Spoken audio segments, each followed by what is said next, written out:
ఇవాళ మనం ప్రతిరోజు ఏ పేపర్ చూసినా ఏ ఛానల్ చూసినా प्रति क्विंटल धान खरीदने वाली भारतीय जनता पार्टी की सरकार ने यूपी में यूरिया के लिए యూరియా సమస్య మరి వర్షాలు కురుస్తున్నా రైతులకు ఎరువు కరువైంది. యూరియా బస్తాల కోసం పడిగాపులు తప్పడం లేదు. అనేక రాష్ట్రాలలో యూరియా సమస్య ఉన్నది. పక్కన ఉన్నటువంటి ఏపీలో రాజస్థాన్, కర్ణాటక, ఛత్తీస్గఢ్, బీహార్, ఒడిశా, మధ్యప్రదేశ్, ఉత్తరప్రదేశ్ లాంటి రాష్ట్రాల్లో కూడా ప్రతిరోజు యూరియా గురించి రైతులంతా కూడా అవస్థలు పడుతున్నటువంటి పరిస్థితి ఉన్నది. తెలంగాణలో లేదు, ఇది దేశవ్యాప్తంగా అన్ని రాష్ట్రాలలో యూరియా సమస్య ఉన్నది. దీనికి కారణం ఎవరు? ఇది బీజేపీ ప్రభుత్వం తీసుకొచ్చినటువంటి సమస్య.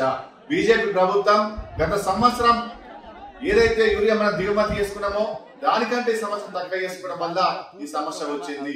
మన దగ్గర ఉత్పత్తి అయ్యేటటువంటి యూరియా ఏదైతే ఉందో గత సంవత్సరం కంటే ఈ సంవత్సరం తక్కువగా ఉత్పత్తి చేయడంతో సమస్య వచ్చింది.